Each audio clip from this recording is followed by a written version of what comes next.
Hello friends, welcome back to my channel. അപ്പോൾ ഞാൻ ഇന്ന് തയ്യാറാക്കിയിരിക്കുന്നത് ചിക്കൻ കട്ട്ലേറ്റ് ആണ്. അപ്പോൾ നമുക്കതെങ്ങനെ തയ്യാറാക്കണമെന്ന് നോക്കാം.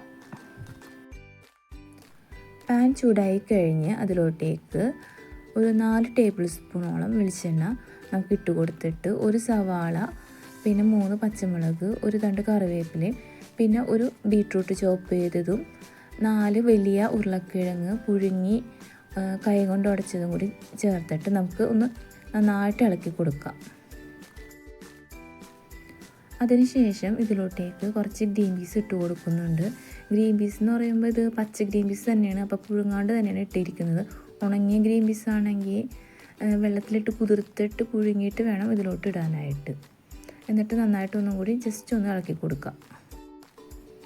അതിനുശേഷം അതിലോട്ടേക്ക് ആവശ്യത്തിന് ഉപ്പും 1 ടീസ്പൂൺ മഞ്ഞൾപ്പൊടിയും 1 ടീസ്പൂൺ മുളക് പൊടിയും ചേർത്തിട്ട് ഒന്നും കൂടി നന്നായിട്ട് ഇളക്കി കൊടുക്കാം.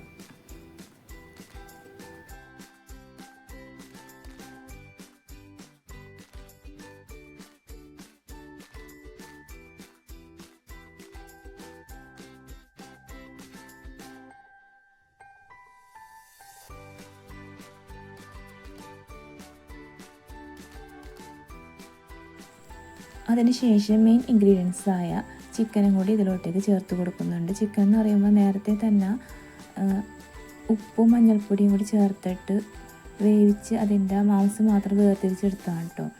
അപ്പോൾ ഇതിൽ ചിക്കൻ ഇട്ടേക്കെന്ന് പറയുമ്പോൾ ഒരു 4 വലിയ കഷ്ണം ചിക്കനാണ് ഞാൻ ഇതിലേക്ക് ഇടാനായിട്ട് എടുത്തത്. എന്നിട്ട് നന്നായിട്ട് ഒന്നും കൂടി ഇളക്കി കൊടുത്തിട്ട് ഒരു നുള്ള് ഗരം മസാലപ്പൊടിയും കൂടി ചേർത്ത് ഒന്നും കൂടി ഇളക്കി കൊടുക്കാം.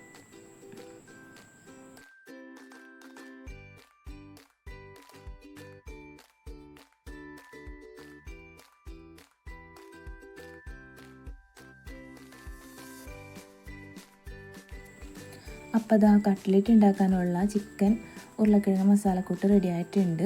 ഇനി ചൂടാറി കഴിഞ്ഞതിന് ശേഷം നമുക്കിത് കട്ട്ലേറ്റ് ഉണ്ടാക്കാനായിട്ട് പരത്തിയെടുക്കാം.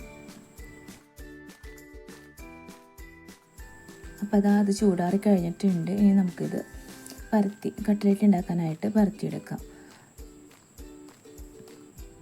ആദ്യം തന്നെ ഒരു ഉരുളാക്കി എടുക്കാം.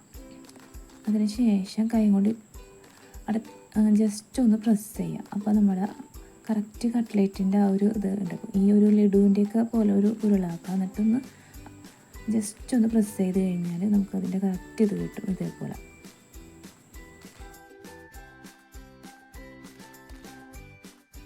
അപ്പോൾ എല്ലാം പരത്തി കഴിഞ്ഞിട്ടുണ്ട്. ഇനി നമുക്കിത് റസ്ക് പൊടിയിലോട്ടേക്ക് മുക്കിയെടുക്കാം.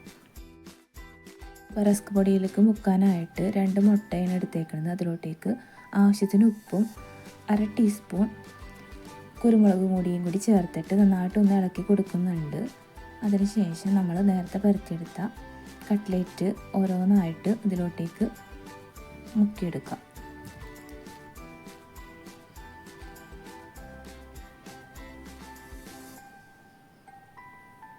ഇതേപോലെ മുക്കിയെടുത്തിട്ട് നമുക്ക് റസ്ക് പൊടിയിലോട്ടേക്ക് കൂടി നന്നായിട്ടൊന്ന് കുഴച്ച് കൊടുക്കാം.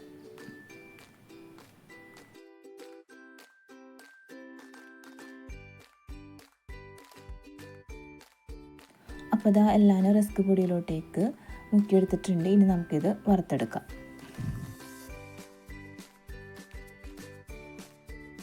അപ്പോൾ പാൻ ചൂടായി കഴിഞ്ഞിട്ടുണ്ട്. ഇനി ഇതിലോട്ടേക്ക് ഒരു 4 ടേബിൾ സ്പൂണോളം വെളിച്ചെണ്ണ നമുക്ക് ഒഴിച്ചു കൊടുക്കാം.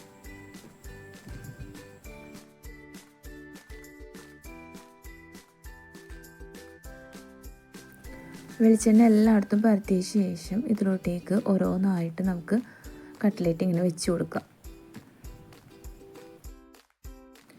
കട്ട്ലേറ്റ് വെച്ച് കൊടുക്കുമ്പോൾ കുറഞ്ഞ ഫ്ലെയിമിൽ തന്നെ വേണം കേട്ടോ വെച്ച് കൊടുക്കാൻ, അല്ലെങ്കിൽ പെട്ടെന്ന് കരിയാൻ സാധ്യതയുണ്ട്. ഇത് കുറഞ്ഞ ഫ്ലെയിമിൽ തന്നെ ഒരു 5 മിനിറ്റ് ഫ്രൈ ആയി കഴിഞ്ഞിട്ട് ഇത് മറിച്ചിട്ട് കൊടുക്കാം. അപ്പോൾ ചിക്കൻ കട്ട്ലേറ്റ് റെഡി ആയിട്ടുണ്ട്. ഇത് മറിച്ചിട്ട് കഴിഞ്ഞിട്ട് കുറഞ്ഞ ഫ്ലെയിമിൽ തന്നെ ഒരു 2 മിനിറ്റ് കൂടി ഫ്രൈ ചെയ്താൽ മതിയാവും. അപ്പോൾ നിങ്ങൾക്ക് എല്ലാവർക്കും ഇത് ഇഷ്ടപ്പെട്ടു എന്ന് കരുതുന്നു. മറ്റൊരു നല്ല റെസിപ്പി ആയിട്ട് നമുക്ക് വീണ്ടും കാണുന്നവരേക്കും. By, thank you.